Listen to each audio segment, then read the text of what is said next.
Hello students, welcome to all of you. I am Miss सीमा लांडगे आणि आजच्या लेक्चरमध्ये आपण उद्योजकतेची मूलतत्वे आपण चौथा टॉपिक स्टार्ट केला आहे. त्यामध्ये अगोदरच्या लेक्चरला आपण कौटुंबिक व्यवस्थापन म्हणजे काय, चौथा टॉपिक आपला कौटुंबिक व्यवस्थापन म्हणजे काय, त्याच्या व्याख्या काय आहेत, त्याची वैशिष्ट्ये कोणकोणती आहेत, त्याचबरोबर त्याचे फायदे कोणते आहेत, फायद्यांबरोबर त्याचे तोटे कोणते आहेत, त्यानंतर कौटुंबिक व्यवसायांसमोर कोणकोणती आव्हाने असतात हे आपण पॉईंट बघितलेत. हे आजच्या लेक्चरला आपण बघणार आहोत. तो पॉईंट म्हणजे बिझनेस सक्सेस प्लॅनिंग, व्यवसाय उत्तराधिकारी किंवा वारस नियोजन. बिझनेस वारस नियोजन किंवा बिझनेस उत्तराधिकारी नियोजन.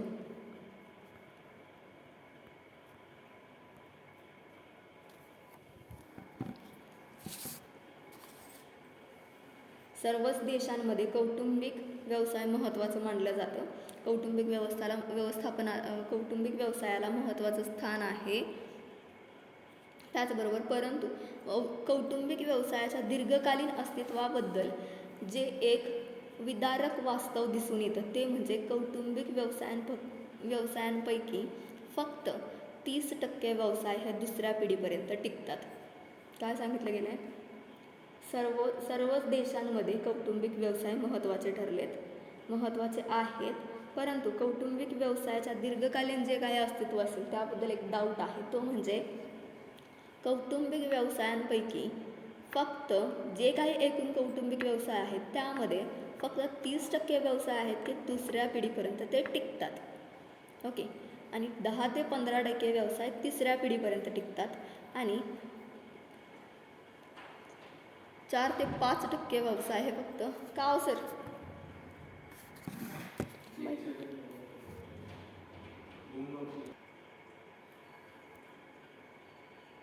बघा काय सांगितलं जातं आहे. जे एकूण कौटुंबिक व्यवसाय आहेत त्या एकूण कौटुंबिक व्यवसायांमध्ये फक्त 30% व्यवसाय एवढे आहेत की ते दुसऱ्या पिढीपर्यंत टिकतात. फक्त 30% व्यवसाय आहेत की जे दुसऱ्या पिढीपर्यंत टिकतात. 10 ते 15% व्यवसाय आहेत की ते तिसऱ्या पिढीपर्यंत टिकतात आणि 4 ते 5% व्यवसाय आहेत जे की चौथ्या पिढीपर्यंत टिकतात, ते अस्तित्वात राहतात. या वास्तव्याच्या अभ्यासामधून जे कारण दिसून येतं ते म्हणजे योग्य व्यवसाय उत्तराधिकारी किंवा वारस नियोजन केलं जात नाही. जर वारसाचं नियोजन हे कुटुंब प्रमुखाने किंवा व्यवसाय प्रमुखाने जर व्यवस्थित केलेलं असेल, उत्तराधिकाऱ्याचं नियोजन जर व्यवस्थित केलेलं असेल तर नक्कीच तो व्यवसाय दीर्घकालापर्यंत टिकू शकतो. जर वारसाचं उत्तराधिकाऱ्याचं नियोजन जर व्यवस्थित नसेल तर तो व्यवसाय एकतर तो दुसऱ्या पिढीपर्यंत टिकू शकतो आणि दुसऱ्या पिढीपर्यंत टिकल्यानंतर काही वेळासाठी तो 10 ते 15% तिसऱ्या पिढीपर्यंत टिकतो किंवा 4 ते 5% तो काय होतो चौथ्या पिढीपर्यंत टिकत असतो. त्यामुळे व्यवसायाचा जो काही वारस असेल, व्यवसायाचा जो काही उत्तराधिकारी असेल त्याचं नियोजन, त्याचं नेमणूक जी केली जाते ती अत्यंत महत्त्वाची असते आणि ती नेमणूक करण्याचं काम व्यवसायाचा प्रमुख जो असेल त्याने करणं गरजेचं असतं. कौटुंबिक व्यवसायामध्ये जो कुटुंब प्रमुख असेल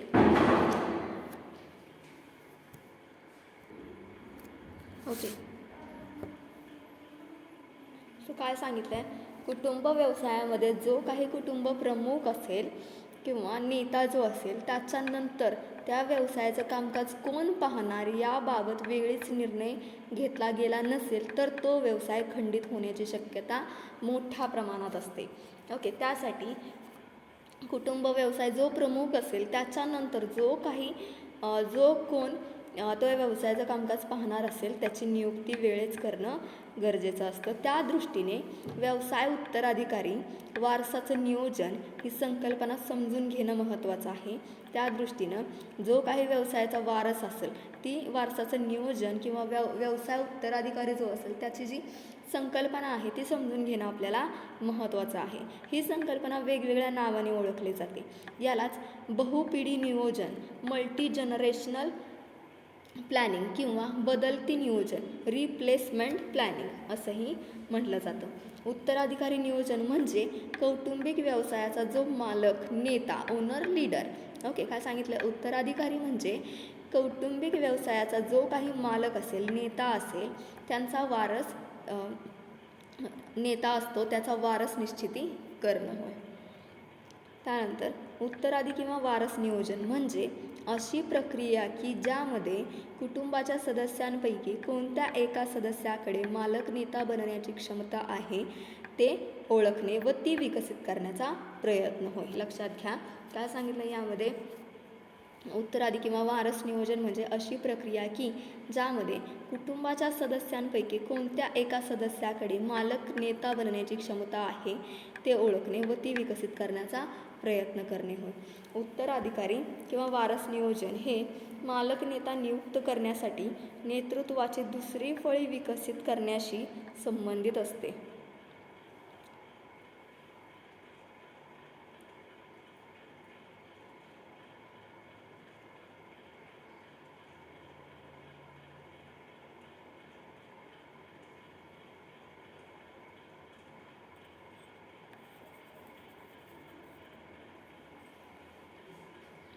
उत्तराधिकारी किंवा वारस नियोजन हे मालक नेता नियुक्त करण्यासाठी नेतृत्वाची दुसरी फळी विकसित करण्याशी संबंधित असते जी सध्याच्या कौटुंबिक व्यवसायाच्या नेतृत्वानंतर व्यवसायाची जबाबदारी सांभाळू शकेल. ओके. कुणाच्या मतानुसार चरण डॉक्टर व नोएल यांच्यानुसार यांनी वारस नियोजन म्हणजे काय ते सांगितले. त्यानंतर उत्तराधिकारी किंवा वारस नियोजन या संदर्भात सर्वप्रथम वॉल्टर मेहलर यांनी विचार मांडले आहेत. लक्षात घ्या तुम्हाला एक्झामला विचारलं जाऊ शकतं. उत्तराधिकारी किंवा वारस नियोजन यांच्या संदर्भामध्ये सर्वप्रथम आपले विचार कोणी मांडलेले आहेत तर सर्वप्रथम वॉल्टर मेहलर यांनी आपले विचार मांडले आहेत. त्यांनी आपल्या एक्झिक्युटिव्ह कॉन्टिन्युटी या ग्रंथामध्ये ही संकल्पना स्पष्ट केली आहे. त्यांनी अमेरिकेतील जनरल इलेक्ट्रिक या कंपनीमध्ये वारस नियोजन ही संकल्पना राबवली व त्याचा अनुभव ग्रंथरूपाने प्रकाशित केला. त्यानंतर व्यावसायिक जगतामध्ये ही संकल्पना रूढ झाली.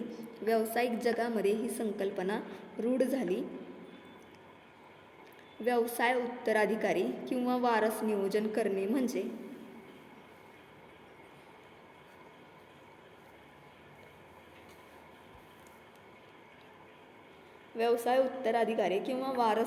करणे म्हणजे कुटुंब प्रमुखानंतर जो वयाने मोठा असेल त्याची नियुक्ती करणे. इतक्या मर्यादित अर्थाने याकडे पाहता येत नाही. बघा त्यांनी काय सांगितलंय. वारस नियोजन करणं म्हणजे कुटुंब प्रमुखानंतर जो वयाने मोठा असेल त्याची नियुक्ती करणं एवढंच मर्यादित अर्थाने तिथं पाहता येत नाही. कारण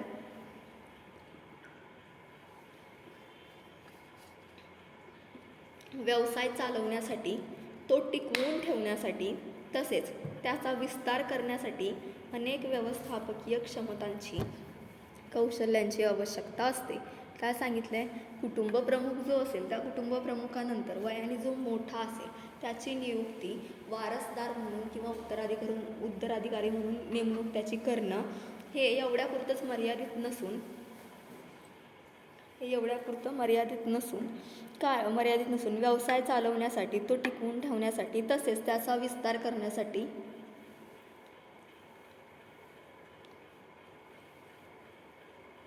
त्या व्यवसायाचा विस्तार करण्यासाठी अनेक व्यवस्थापकीय क्षमतांची कौशल्यांची आवश्यकता असते. अशा क्षमता कौशल्ये ज्या वारसामध्ये असतील त्या ओळखून त्या विकसित करणे म्हणजे उत्तराधी किंवा वारस नियोजन होय. तुम्हाला हे एक्झामला विचारलं जाऊ शकतं. असा वारस हा वयाने लहान सुद्धा असू शकतो. त्यामुळे उत्तराधिकारी किंवा वारस नियोजन ही एक अत्यंत महत्त्वपूर्ण प्रक्रिया आहे व त्यासाठी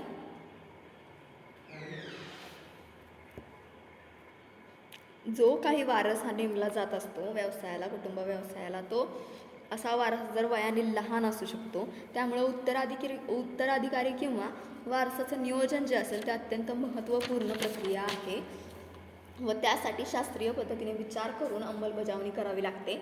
या प्रक्रियेमध्ये अनेक टप्पे समाविष्ट होत आहेत. ओके. त्यामध्ये कोणते कोणते टप्पे असतील तर तुम्हाला 4 टप्पे सांगितलेत. त्यामध्ये पहिला आहे वारस नियोजनाचा आधार किंवा पाया तयार करणे. त्यानंतर निवृत्ती योजना किंवा बहिर्गमनाची योजना तयार करणे, त्यानंतर संभाव्य वारस ओळखणे, त्यानंतर संभाव्य वारसाच्या क्षमतांचा विकास करणे.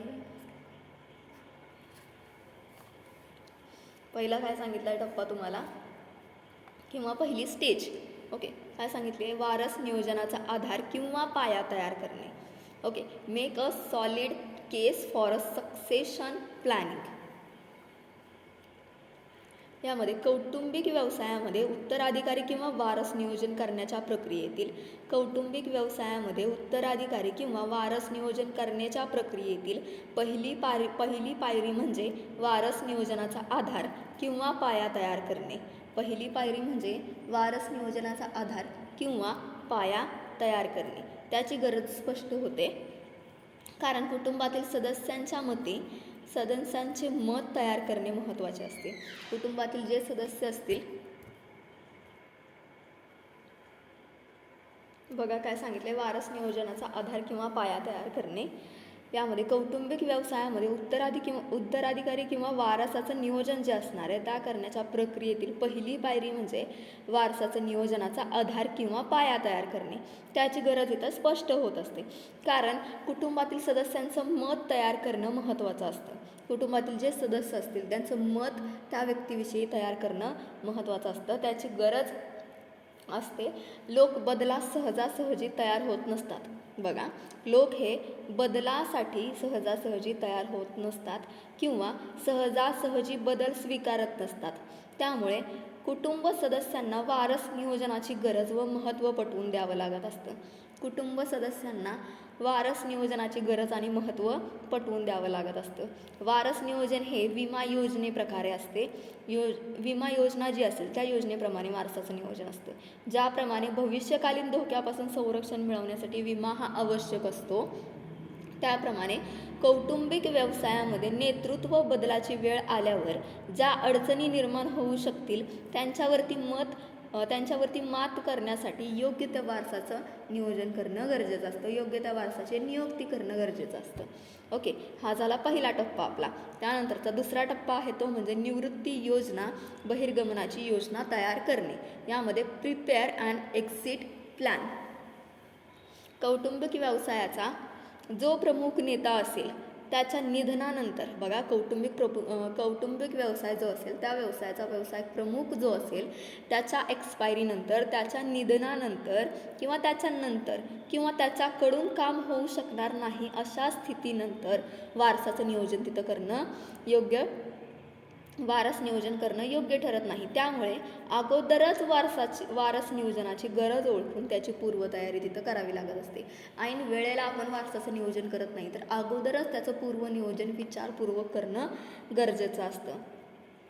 ही जी पूर्वतयारी केली जाते, ही पूर्वतयारी करताना सध्याच्या प्रमुख किंवा निवृत्ती घेणार आहे हे निश्चित करावे लागत असते, किंवा कोणत्या परिस्थितीमध्ये नेतृत्व बदलाची गरज निर्माण होईल हे लक्षात घ्यावं लागत असतं. निवृत्तीची योग्य वेळ निश्चित करावी लागत असते. लवकर निवृत्ती घेणे किंवा उशिरा निवृत्ती घेणे दोन्ही बाबी अडचणीच्या ठरू शकतात. त्यामुळे योग्य ते वेळेचं नियोजन योग्य वेळेमध्ये करणं गरजेचं असतं. त्यानंतरची तिसरी स्टेज आहे ती म्हणजे संभाव्य वारसास ओळखणे. Identify the successor. यामध्ये अनेक कुटुंब सदस्यांपैकी किंवा वारसांपैकी योग्य सदस्यांची किंवा वारसाची निवड करणे किंवा संभाव्य वारस ओळखणे ही वारस नियोजनातील महत्त्वाची पायरी आहे.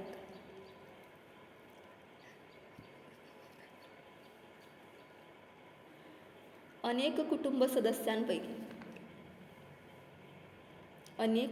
सदस्यांपैकी किंवा वारसापैकी योग्य सदस्यांची किंवा वारसाची निवड करणं किंवा संभाव्य वारस ओळखणं ही वारस नियोजनातील महत्त्वाची पायरी आहे. तुम्हाला हे एक्झामला विचारलं जाऊ शकतं, वारस नियोजनातील महत्त्वाची पायरी कोणती आहे, तर संभाव्य वारस ओळखणे. ओके, त्यासाठी वारसाकडे कोणत्या क्षमता कौशल्य असली पाहिजेत हे प्रथम आपल्याला इथं निश्चित करावं लागतं. त्यासाठी जो काही वारस असेल त्या वारसाकडे कोणती क्षमता असली पाहिजे, कोणते कौशल्य त्याच्याकडे असले पाहिजे हे इथं आपण ओळखणं गरजेचं आहे. वारस निवड त्या आधारे सर्व कुटुंब सदस्यांचे मूल्यमापन केले पाहिजे. त्या आधारे जे काही कुटुंब सदस्य असतील त्या कुटुंब सदस्यांचं मूल्यमापन इथं करणं गरजेचं आहे. ज्या सदस्यांकडे जास्तीत जास्त क्षमता कौशल्य असतील त्याची वारस म्हणून निवड केली जात असते. काय सांगितलं? ज्या सदस्यांकडं ज्या सदस्यांकडं जास्तीत जास्त कौशल्य असतील किंवा जास्तीत जास्त क्षमता असेल त्यांची निवड इथं आपण वारसदार म्हणून किंवा उत्तराधिकारी म्हणून करणं गरजेचं असतं. वारस निवड ही पूर्णपणे क्षमतेवर, पात्रतेवर आधारित असली पाहिजे.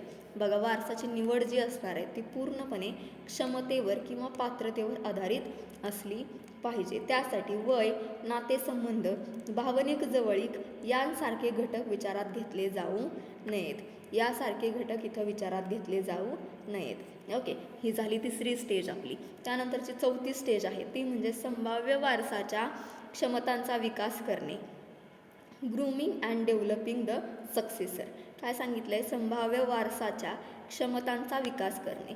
यामध्ये संभाव्य वारस ओळखल्यानंतर तो कौटुंबिक व्यवसायाचा नेता किंवा व्यवसाय प्रमुख जो असेल किंवा व्यवसाय प्रमुख होण्यासाठी त्याच्या ज्या क्षमता असतील त्या क्षमता त्याच्याकडे असणं गरजेचं आहे किंवा जे काही कौशल्य असतील जे की गरजेचे असतात व्यवसायाचा प्रमुख होण्यासाठी किंवा वारसदार होण्यासाठी, ती प्रमुख कौशल्य त्याच्याकडे असणं गरजेचं आहे आणि त्या कौशल्यांचा विकास होणं इथं आवश्यक आहे. ओके, त्या कौशल्यांचा विकास होणं आवश्यक आहे. त्याला मार्गदर्शनाची गरज असते. त्याला तिथे योग्य ते मार्गदर्शन मिळणं गरजेचं आहे. असं प्रशिक्षण असेल किंवा मार्गदर्शन असेल, कार्याच्या ठिकाणी देणं, सल्ला व मार्गदर्शन देणं, छोट्या छोट्या वेगवेगळ्या प्रकारच्या जबाबदाऱ्या त्याच्यावरती सोपवणं, त्या जबाबदाऱ्या तो पेलू शकतो का नाही हे आयडेंटिफाय करणं इत्यादी मार्गाने आपण काय करू शकतो? वारसदार जो असेल त्या वारसदारांच्या क्षमतांचा, त्याच्या कौशल्याचा विकास तिथं केला जाऊ शकतो. एकाच व्यक्तीची निवड करून प्रशिक्षण द्यायचं की एकापेक्षा जास्त व्यक्तीची निवड करून प्रशिक्षण द्यायचं हेही इथं ठरवावं लागत असतं. काय सांगितलं? एका व्यक्तीची निवड करायची आणि प्रशिक्षण त्याला द्यायचं किंवा एकापेक्षा जास्त व्यक्तीची निवड करायची आणि त्यांना प्रशिक्षण द्यायचं हे इथं ठरवावं लागत असतं. परंतु यात दोन्ही पर्यायांचं वेगवेगळे परिणाम आहेत. परंतु हे दोन्ही जे पर्याय असतील त्यांचे जे परिणाम आहेत ते अतिशय वेगवेगळे आहेत. तुलनात्मक विचार करून निर्णय घ्यावा लागतो. इथं बघा, तुलनात्मक विचार करून निर्णय हा घ्यावा लागत असतो. संभाव्य वारसाची निवड करून त्याला योग्य प्रशिक्षण देऊन योग्य ते प्रशिक्षण त्याला देऊन कुटुंब प्रमुखाच्या निवृत्तीपूर्वी संभाव्य वारस तयार ठेवणं म्हणजेच वारसाचं नियोजन होय. या पद्धतीने वारसाचं नियोजन किंवा व्यवसाय उत्तराधिकाऱ्याचं नियोजन हे करणं गरजेचं आहे.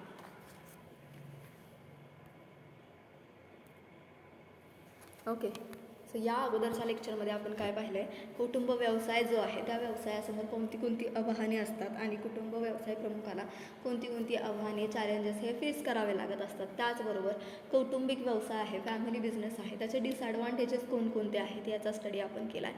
त्याचबरोबर फॅमिली बिझनेस म्हणजे काय आहे, त्याच्या डेफिनेशन्स काय आहेत, त्याचे वैशिष्ट्ये कोणती आहेत हे आपण पाहिले. त्याचबरोबर आपण कौटुंबिक व्यवसाय जो आहे त्याचे फायदे किती आहेत, कोणते आहेत हे सुद्धा आपण इथं पाहिले. आणि आजच्या लेक्चरला आपण पाहिलं ते म्हणजे व्यवसाय उत्तराधिकारी किंवा वारसाचं नियोजन, business succession planning. Okay, so या पद्धतीने आपण बऱ्यापैकी पॉईंट लेक्चर्समध्ये कव्हर केलेले आहेत. आणि नेक्स्ट लेक्चरला आपण जो पॉईंट बघणार आहोत तो आय थिंक फॅमिली बिझनेस, कौटुंबिक व्यवसायामधील लास्टचा पॉईंट असेल.